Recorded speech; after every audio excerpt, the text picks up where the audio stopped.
Bonjour tout le monde, on va continuer cet épisode comment tirer les cartes de tarot. Alors je vous avais déjà donné un exercice dans une vidéo précédente en vous expliquant comment un petit peu regarder les cartes, l'image, comment tirer des cartes. Enfin, vous faites ça comme avec un oral, vous tirez une carte du jour et vous prenez possession un petit peu de votre jeu. Du coup il y a mon chien qui vient faire la vidéo. Bon, Oust, va faire autre chose.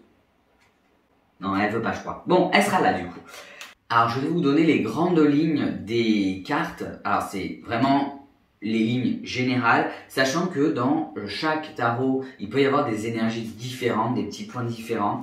Et vous pouvez avoir aussi vos propres interprétations et les propres interprétations que vous faites par rapport au graphisme, un peu comme je vous en avais déjà parlé. Donc là, ce que vous pouvez faire, c'est une fois que... Donc, je vais quand même vous donner l'énergie de ces cartes, de chaque carte après.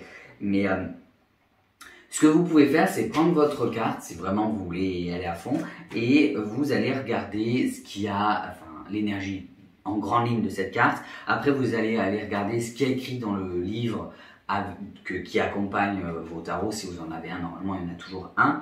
Et après, vous pouvez regarder le graphisme et vous dire, ben, moi cette carte, j'écris en côté positif, j'y vois ça, ça, ça, ça, ça, en obstacle, j'y vois ça, ça, ça, ça, ça, et vous faire vos petites fiches pour apprendre vos cartes et pour vous, enfin pas apprendre vos cartes, enfin si, le fait d'écrire ça peut vous permettre d'apprendre un peu plus vite et aussi ça peut vous permettre de vous faire une idée. Et dans chaque tarot, si vous avez plusieurs tarots, vous pouvez avoir des énergies différentes. Vous pouvez vous dire que pour vous, dans ce tarot-là, par exemple, l'empereur, il va avoir telle énergie, et dans un autre, peut-être que vous pouvez ressentir une énergie différente. En tout cas, voilà, vous pouvez prendre vos cartes et vous faire vos petites fiches si vous avez envie, sinon il faut faire avec...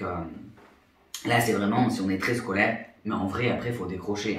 Après, il faut aller regarder un peu ce qu'elle représente, que l'image représente. Et voilà, mais on a tous des façons de faire différentes. Je sais que c'est sympa d'avoir une base, on se sent un peu plus... je sais pas, on a l'impression d'aller moins dans le flou et du coup, on laisse un peu plus aller notre intuition. Parce que finalement, c'est ça qui est assez intéressant, laisser aller son intuition. Mais en tout cas, si l'idée des fiches vous plaît, voilà, n'hésitez pas vraiment à décortiquer tout le graphisme pour savoir ce qu'il représente pour vous. Aujourd'hui, on va voir les arcades majeures. Alors, les 11 premières, sinon la vidéo va être très longue. C'est pour voir un petit peu l'énergie de ces cartes. Donc, dans le tarot, vous avez 22 arcades majeures et après, vous avez des suites. Donc, la suite de bâtons, de coupes, d'épées et de deniers. Alors, des fois, les deniers, dans certains jeux, c'est les boucliers. Enfin, voilà. Mais après, c'est la même chose avec des noms différents. Les suites, ça va de l'As jusqu'au Roi. Et les arcades majeures, donc c'est les 22 cartes, on va dire. Des fois, on peut faire des tirages uniquement avec les arcades majeures. Alors moi, je sais que c'est quelque chose que c'est pas quelque chose qui me parle à moi, mais je sais qu'il y en a qui aiment bien, vraiment, si on veut juste une énergie comme ça. Voilà, chacun fait ce qu'il veut. Moi, c'est quelque chose qui me parle pas énormément. Mais voilà. En tout cas, on va partir avec ces arcanes-là et on y va pour les 11 premières. On commence par la carte du fou. Alors, je vous la montrerai. Cette carte-là, elle va être... alors, elle peut se positionner un peu n'importe où. C'est la carte 0, mais en fait, voilà, on commence par celle-là. Et justement, c'est cette espèce de commencement. Ça peut être l'idée de départ, l'envie de départ. Après, le fou, ça peut aussi vouloir dire... en fait, quand vous tirez vos cartes... Allez, il faut que je commence comme ça déjà. Quand vous tirez vos cartes, vous pouvez ou les tirer à l'endroit et à l'envers. Donc, quand elles tombent à l'endroit, ça va être un atout. Quand elles vont tomber à l'envers, ça va être un obstacle. Ou quand vous faites vos tirages, mais ça, on en reparlera aussi plus tard, vous pouvez...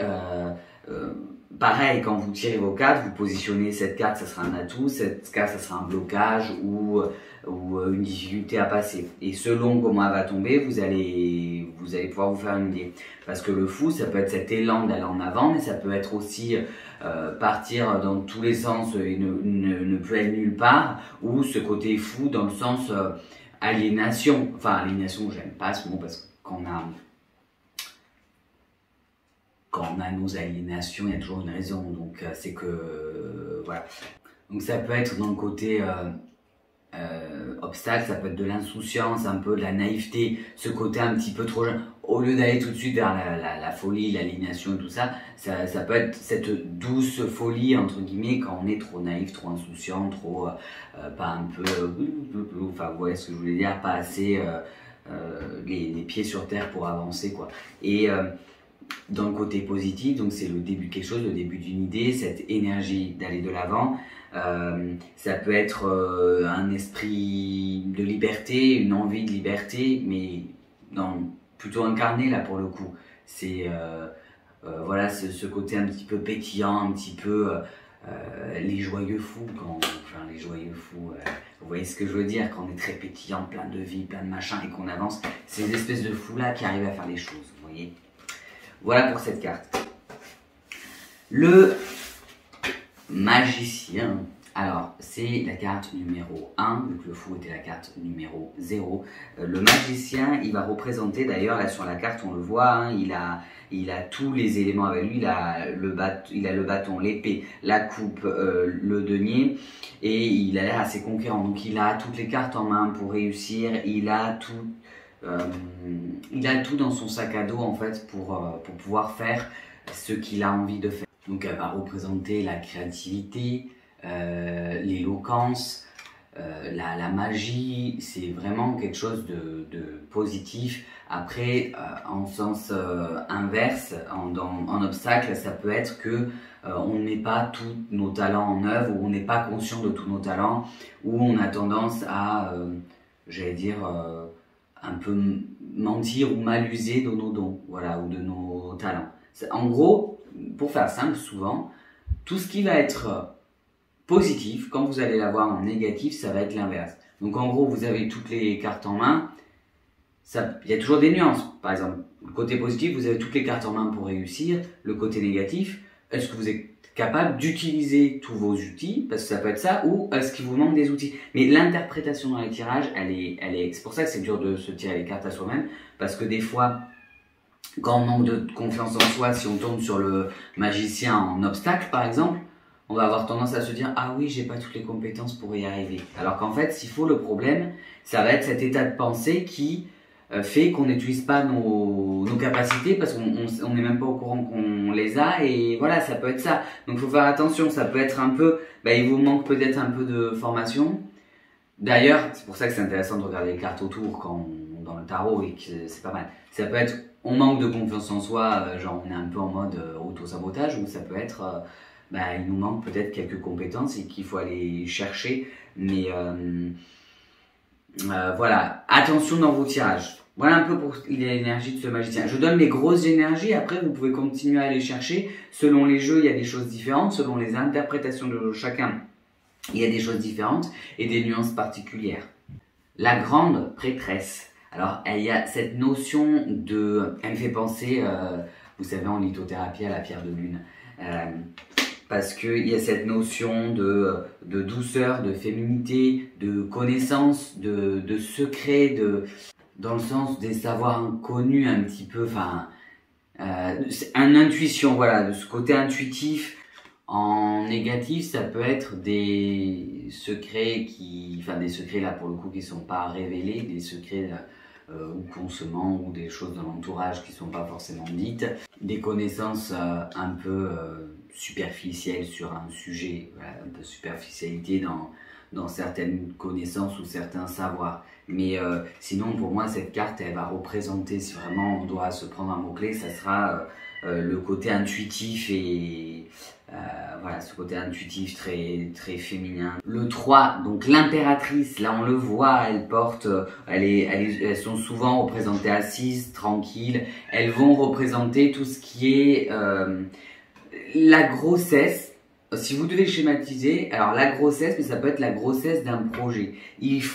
Cette carte, c'est quelque chose qui est en maturation. C'est un joli projet, c'est quelque chose qui démarre, c'est voilà, quelque chose qui est mis en route, qui a déjà commencé. Pour le coup, là, on n'est plus dans j'aimerais faire, mais j'ai commencé. Mais il faut un certain temps pour qu'il arrive à maturation.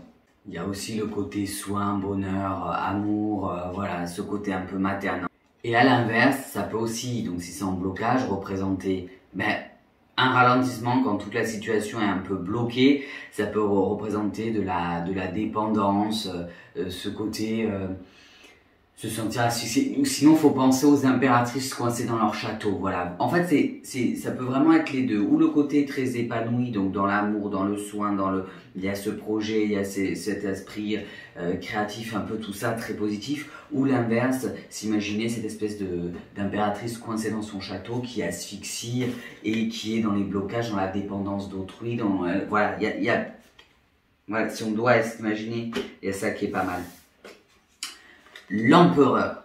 Alors comme l'impératrice, celui-là, on peut s'imaginer comme ces empereurs-là, donc où il peut être protecteur, il peut savoir ce qu'il fait, être extrêmement carré, être, j'allais dire, entrepreneur, mais voilà, il sait où il met les pieds. Et là sur la carte, on le voit, enfin il est là, bam, il sait ce qu'il fait et il sait où il va, quoi. Et dans le côté obstacle, ça va être tout ce qui va être trop, justement, trop celui que vous voulez pas embêter, celui qui peut peut-être même écraser par son côté intransigeance, à commander, vous voyez, ça peut être donc ou que ça soit j'allais dire, ou que ce soit la personne pour qui on tire la carte, ou que ce soit dans son entourage. Voilà, ça peut être quelqu'un de très écrasant par le poids de son... En gros, c'est les mauvais chefs qui sont trop... Après, il peut aussi... Mais ça, c'est... Là, c'est dans ce jeu, il y avait indiscipline aussi, mais c'est vrai que moi, je le vois plutôt comme l'inverse. Enfin, il faut voir, encore une fois, l'énergie des tirages. Voilà, ça peut être du côté positif quand même. Donc, le côté père, le côté ambition, le côté on sait ce qu'on fait, cadre, structure. Voilà cette carte. Hiérophante, alors lui, j'appelle le pape, j'arrive très mal à le dire. En gros, c'est le pape normalement.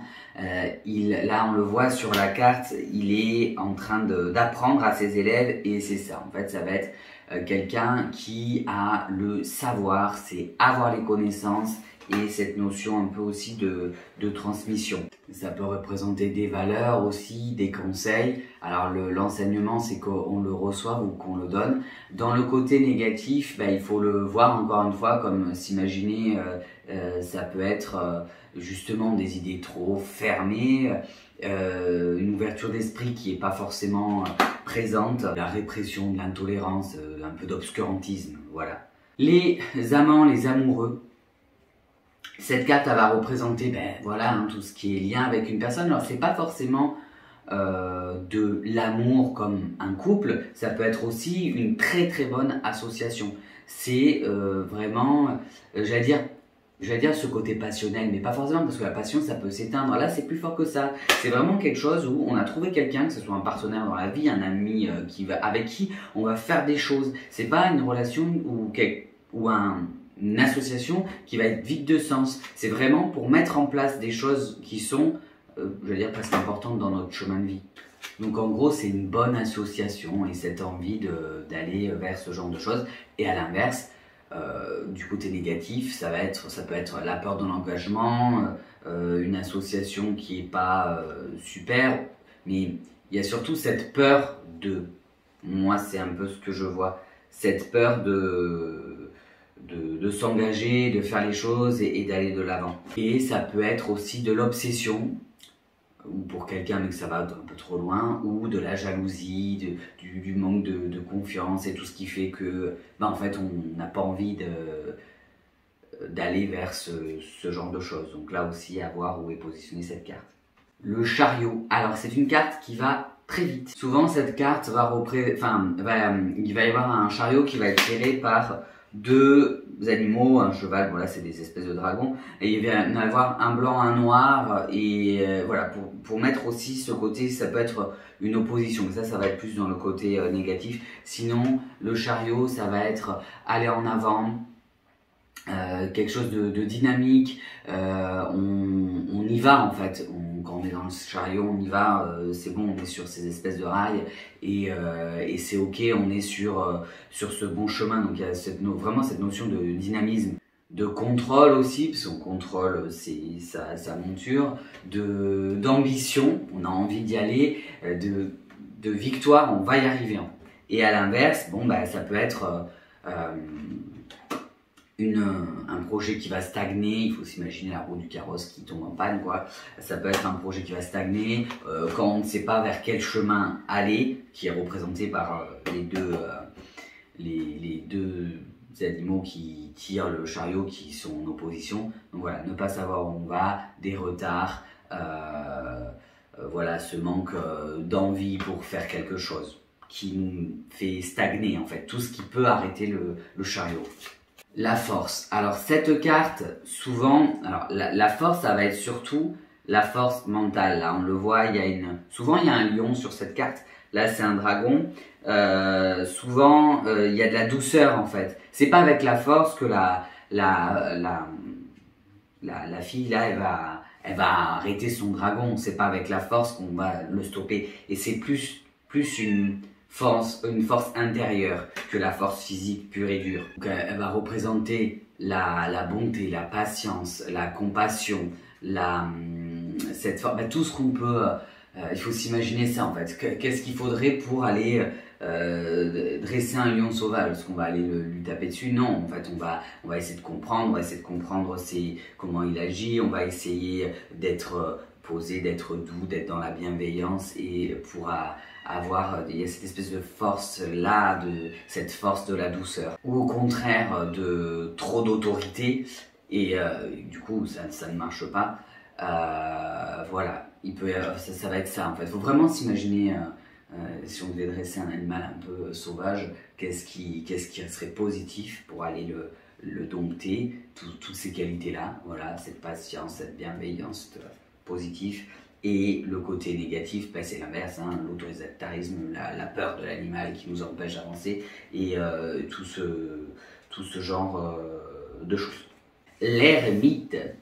Alors, l'ermite, il peut ou être en introspection, en fait, se mettre en introspection, mais volontairement, en fait, se mettre à l'écart de la société pour aller réfléchir sur soi. L'ermite, une fois qu'il a réfléchi, il arrive, il a appris des choses sur lui, il a le savoir et il peut après, derrière, transmettre des choses. Alors que s'il reste, donc le côté négatif, le côté obstacle, ça peut être se mettre en marge de la société et rester dans son coin, mais pas par introspection, mais plus par peur de cette société. C'est pas je me mets en pleine conscience ou par désir ou parce que je travaille ou parce que j'ai besoin de repos, mais de repos mental et que j'aime cette solitude, c'est se mettre presque trop à l'écart, mais pas que ça soit quelque chose qui convienne en fait, que ça soit malgré nous, en fait, ça va représenter tout ce qui va être agoraphobie, donc le côté négatif, agoraphobie, tout ce genre de choses en fait, la peur de tous les autres et qui nous reclut, alors que dans l'autre sens, ça va plutôt être la sagesse, il peut y avoir la solitude, mais pas dans le mauvais côté. C'est ce côté, il y en a un, c'est Bouddha, voilà, enfin quand même pas, je mettrais quand même pas Bouddha, mais vous voyez, je suis un moine et je me reclus parce que j'ai la sagesse, j'ai besoin de tranquillité, et puis il y a ce côté un petit peu presque divin, hein, et où l'inverse, je suis dans un coin dans ma salle de bain parce que j'ai super peur des gens et que j'ai pas envie de sortir et que ça me bloque dans toute ma vie, vous voyez. Donc la roue de la fortune, cette carte elle va représenter la chance, tout ce qui est cycle, tout ce qui peut aussi, il peut y avoir un retournement. Quand on dit la roue tourne, si vous êtes dans une situation voilà, un peu pourrie et qu'il y a la roue de la fortune qui arrive, ça peut être les choses tournent, mais voilà, ça va être représenté le bonheur, la chance. Enfin, c'est vraiment une carte qui est positive. À l'inverse, si elle tombe en obstacle, ça peut être que vous êtes dans des cycles qui sont répétitifs, des schémas répétitifs et qui sont pas forcément super. Ça peut être des retards, ça peut être ce côté un peu d'avoir la guine, à chaque fois que vous faites quelque chose, ça fonctionne pas comme vous voulez. Voilà, il peut y avoir cette notion-là. Comme d'un côté, ça va être tout ce qui est chance, bonheur et youpi tralala. L'autre, ça peut être un peu... mais moi, je le vois plutôt comme... en général, pourquoi, quand on fait quelque chose, il se passe jamais ce qu'on veut? Souvent, c'est parce qu'on est dans des schémas qui ou nous correspondent pas, et on fait tout le temps les mêmes. Et du coup, ce qu'on met en place, c'est un petit peu... j'allais dire, c'est presque auto-saboté par nos schémas un peu, voilà. Le côté un peu perte de contrôle qui va amener vers une situation pas super happy. Voilà, le contraire de l'autre qui est hyper, voilà, si elle tombe en côté positif, vraiment allez, c'est voilà, c'est la chance, c'est ok, c'est le bon truc, c'est un chemin, vous êtes sur le bon chemin de vie, quoi. Voilà pour ces premières cartes. On verra les 11 prochaines dans une autre vidéo. Mais en tout cas, voilà, je vous ai donné les gros points. Mais n'hésitez pas, comme je vous l'avais déjà dit dans l'autre vidéo, à regarder vos cartes, à aller chercher les petits détails parce que c'est des grandes lignes. Et selon vos tarots, vous n'allez pas avoir les mêmes énergies, du coup vous n'allez pas forcément, enfin si, il y aura toujours la grande ligne, mais vous allez avoir des petites nuances dans votre tarot. Donc ça sera tout pour ces 11 premières cartes. On continuera la prochaine fois avec les 11 suivantes. Donc n'hésitez pas à faire des exercices un peu comme, je sais pas si vous continuez ou si vous le faites, de tirer de temps en temps une carte. Après, si vous voulez vraiment vous mettre à fond sur les arcanes majeures, vous pouvez peut-être garder juste ces 22 arcanes majeures et commencer à faire des tirages avec. Voilà. Après, moi, c'est vrai que pour le tarot, j'aime bien vraiment avoir toutes les cartes parce que c'est comme ça. Mais voilà. En tout cas, vous pouvez faire comme vous voulez. Voilà. Sur ce, à bientôt les gens et je vais essayer de sortir l'autre vidéo dans pas trop longtemps. Voilà. Bye.